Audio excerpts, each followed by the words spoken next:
art from the 90s. It's crazy, it's bold, it's all over the map. Today, I'm gonna be taking a look at some award-winning illustration from the 90s, starting in 1990 all the way to 1999. Hi, my name is Brad and I review tech for creative professionals, and over the holidays I was cleaning out my office and I stumbled upon some old magazines that I had from back when I was in school. Magazines like these. This is Communication Arts. This is what I had a subscription to. My favorite issues were the annuals. There was a design annual, a photography annual, and the illustration annual. Seeing how all of this art and style has changed over the last 20 years is fascinating. The 90s was this time where we saw people starting to use for the first time computers in their designs and illustrations. And at the same time, the internet was taking off. So these different styles and ways of thinking were so much easier to access than they ever had been before. So I went online to Communication Arts website to see if they still sold any back issues. And lo and behold, they have everything dating back to like 1959. So I already have the annual from 1999. So what I did is I went online and I bought the one from 1990 and one from 1995. So we've got a good stretch of the entire decade. So with that, let's take a look. This is the Communication Arts illustration annual from 1990. This is the digital version, obviously, looking at it on my iPad. I have a feeling that this issue looked a little bit better in print than it does here. Probably had this like foil imprint that doesn't really translate all that well to the screen. But let's go ahead and let's open it up. Let's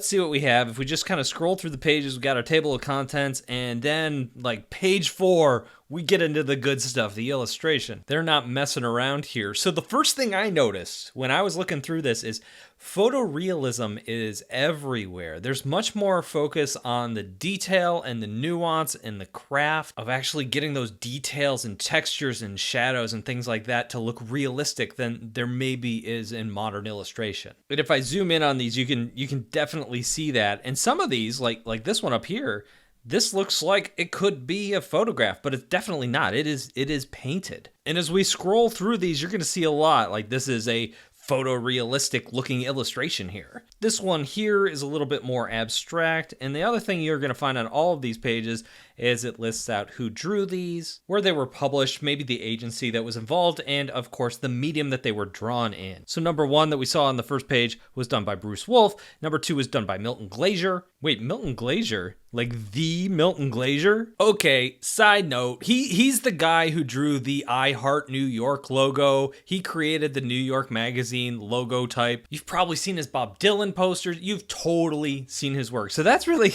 that's kind of cool to go back in time a little bit and see some like iconic illustrators, designers doing stuff here. So let's keep going here. This, to me, this screams 90s. You've got some colors going on here. You've got this kind of exaggerated feel to it. Big heads, weird proportions, angles. I can totally remember seeing stuff like that from my childhood. Same thing here. This is probably all the same illustration. Mark A. Fredrickson. These are all done in acrylic. All of them have those exaggerated poses. Let's see what else we got here. So just kind of going through this, what is my feeling? What am I seeing? I really like some of the black and white stuff done. It looks like pencil drawing. It says here it's acrylic. There's a lot of acrylic in here, a lot of traditional painting, less digital, because it's 1990. People aren't really using computers for digital art and that sort of thing yet. What's kind of cool is you come across a lot of stuff that are styles that you just don't see anymore. And every so often stuff pops up in here like this. I'm not really thinking this is amazing or anything, but it's a style I've never seen before, and you can really kind of inspiration from that sort of thing that you might not get otherwise. I'm just going to scroll through some of these so we can get a feel for it, see what is in here.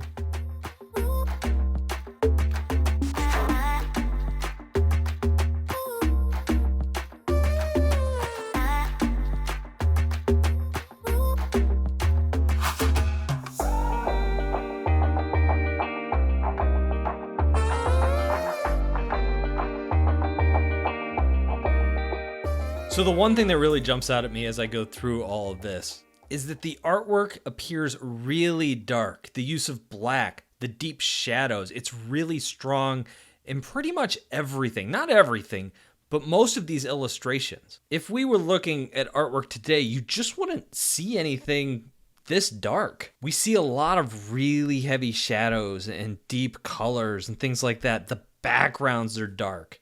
And I guess Victorian cats are a genre. That's kind of cool. But as we go through these, we see this over and over again as everything just looks saturated more towards the dark end of things than towards the light end of things. And maybe that's because these were like CMYK illustrations that have been transferred to digital, so maybe they lost some of that brightness. That could be part of it. But just in general, we're seeing darker backgrounds, we're seeing blacker backgrounds, we're seeing deeper shadows and things like that. That is definitely something that I see a lot in a lot of these.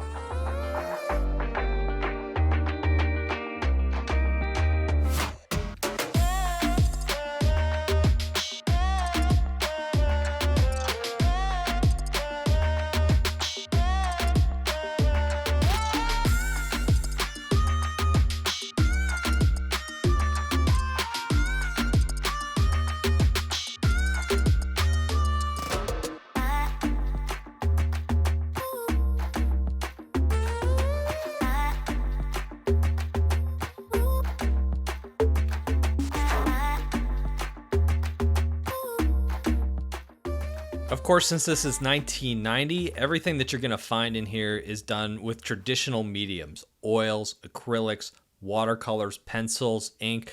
Nothing really digital to say here. Well, I did find one digital illustration. And a lot of the inspiration is coming from what I would consider to be classical art as opposed to pop art. And so that's not just a shift in medium, it also seems like a big shift in taste as well. So here is the one digital piece that I found in here. It is these ornaments. Now I will say, if you're not used to seeing this sort of artwork, this kind of 3D computer generated artwork, this probably looked really cool at the time. But to us today, it feels pretty basic. These are just warp textures on a sphere. Probably something you do in a Blender tutorial when you're just learning the program. But we go back in time, 1990, this stuff was cutting edge. No one had seen it before, so it was cool. Okay, I'm gonna jump ahead to 1995. I've got a PDF here. So just looking at the cover, this is what 1995 looked like to me. This looks like an album cover from like Soundgarden or something like that. It is grungy, it is dark,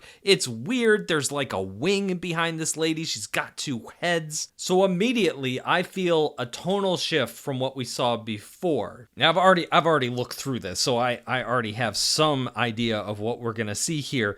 And we see some changes coming about, but other things we don't. For example, almost everything that we see in here is still a traditional medium, but we see a lot of weird stuff. We see a kind of moving away from what's the most realistic thing we can draw, even though this is realistic, to, hey, let's do weirder stuff. Like, let's have ants dressed up in dresses. Like, that sort of thing, really, to me, is kind of like my childhood memory of the 90s. Also, Victorian cats are still a thing, so that's kind of amazing. So let's take a look. Let's scroll through this.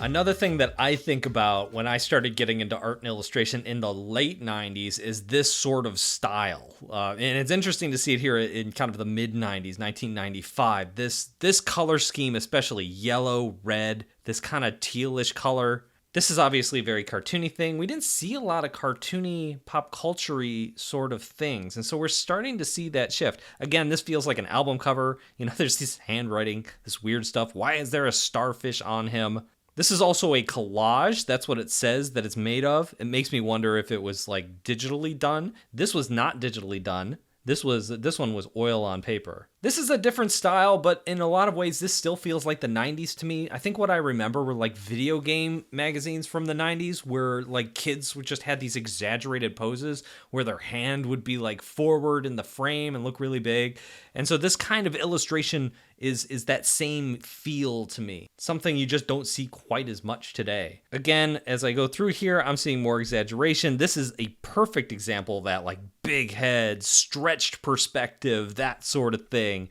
And then I see stuff like this, and this feels so grunge. You know, everything from like the handwritten type, which was very mid-90s, to just like, what's the weirdest thing we could put here? Hey, baby legs. Okay, I don't recall seeing just weird stuff in 1990. And it might be hard to see this on the camera, but just like severed heads and eyeballs. Some of this stuff is just really strange. Here we go again. Snails on a lady's chest. Like, this is just weird stuff. The typography really sets it off too as being part of that era. And this is a time where people are taking kind of that realistic illustration that we were seeing in 1990, but then collaging it up a lot more to make weird stuff. Like, why are there wings here? I don't know. But another thing I'm seeing is everything is still very dark. This to me, oh my gosh, look at this one. I talked about it before in that other illustration, yellow, red, and teal. I remember so many illustrations with yellow, red, and teal in them. The other thing is this is the beginning of the computer era where people were starting to use computers on a regular basis, not just in schools, but you were seeing them come into the homes, come into common workplaces. And this feels like, it doesn't look like a motherboard, but it feels laid out like a motherboard, like you got this isometric thing going on. You got a guy using a computer. When I was getting started in school in the 90s, like there was so much stuff that looked like that. So let's keep going. The other thing I'm noticing is it's still dark, but we're not seeing the same dark backgrounds used as much as I see a dark background here. But we're seeing more stuff like there's still a lot of deep shadows and darkness in the painting, but the backgrounds are starting to get lighter, and that's something we're going to see more of in a little bit. Another thing that I found a lot in here is an illustration like this. This was done in something called Scratchboard. Before I started looking through these, I had no idea what Scratchboard was. But this is so nuanced and detailed. If you made me guess, I'd say this was done in pen and ink, but clearly it's done in Scratchboard. Still really cool. This guy's done a bunch of work. This is Mark Summers. And back in 1995, he was a pretty amazing Scratchboard illustrator. It's also interesting to see art that at the time was considered sophisticated that now, because we have digital tools, would be really super easy to create. And when something is really easy to create, everybody makes a lot of it. And when you see it a lot, it's not interesting anymore. And that's what this looks like to me. This doesn't look like a good illustration. This looks like cheap clip art. I hate to insult the artist. I won't read their names out because at the time, this was probably really, really good. Definitely really good. It made it into the magazine. But now it just looks really dated. Now here's an example. This is labeled as a digital illustration. Obviously they're using photographs and textures and things like that to put it together. But just to kind of give you a feel, most of these aren't digital. Most of these are still using our traditional painting methods. But when we do see digital used, we're seeing it used for like more collage purposes. And this one is a perfect example of the type of things we're seeing. Even though I still think like 99% of the art we're seeing in here is still done with traditional means. Here's another thing I wanted to point out, because by the late 90s, clip art was becoming a thing where you could just get this cheap clip art, throw it in your designs. I don't know if it was a thing in the mid-90s here, but when I look at this, businessmen building things like money signs and towers and things like that, all of this stuff just looks like clip art to me. It's not clip art, clearly it's good, but this sort of thing inspired a generation of clip art. Before we leave, I wanted to check out the ads in the back of the magazine. There's tons of ads. Adobe, Photoshop. Enter the world of Photoshop on Macintosh, Windows, Silicon Graphics, or Sun. That's kind of funny. It came in a box. This is version 3.0. This is the first version of Photoshop that had layers. All right, let's get this iPad out of the way. Let's bring in our paper magazine here. Let's take a look. 1999, what have you got to show us here? All right, so the first thing that I'm gonna see here when I look at these pages is that we have moved far, far away from a lot of those deep, saturated black backgrounds. This is a great example of using like this, a solid blue background color on here. This little cartoon illustration, which again, this is digital. Now we've moved forward 4 years, and we're gonna see way, way, way more digital illustration. In fact, it says here that this was done digitally as well. So we're seeing digital painting starting to become commonplace here. All right, let's keep going. Let's see what we have. And again, we're seeing the trends again, where we're seeing a lot of the colors, but here, you know, it's the backgrounds aren't quite as deep black. They aren't quite as saturated. This is an example of one of those more darkly saturated backgrounds. I look at this and I think this totally looks like it was done with some really cool Photoshop brushes, but it wasn't. Acrylic on canvas. There just weren't Photoshop brushes that were doing those kind of textures back then. All right, so let's flip through this and see what we see.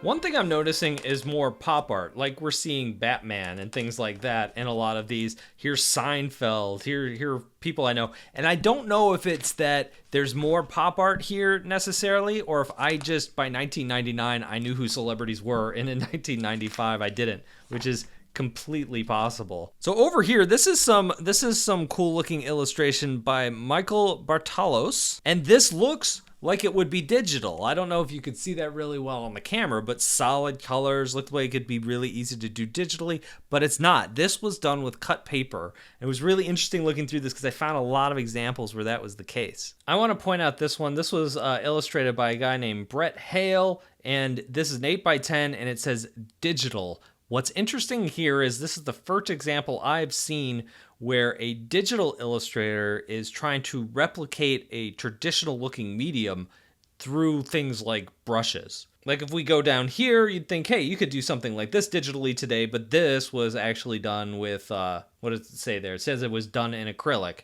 Anyway, I'm gonna call this video to a close. I wanted to say thank you guys for watching. Really appreciate it. This is a new kind of content for me. Let me know what you think. I need to do different things this time of year because there is less products to review. Let me know what you think. Do you like this sort of thing? You want to see more tutorials? Let me know down below in the comments. Thank you guys for making it to the end. Really appreciate it, and I'll talk to you in a couple of days.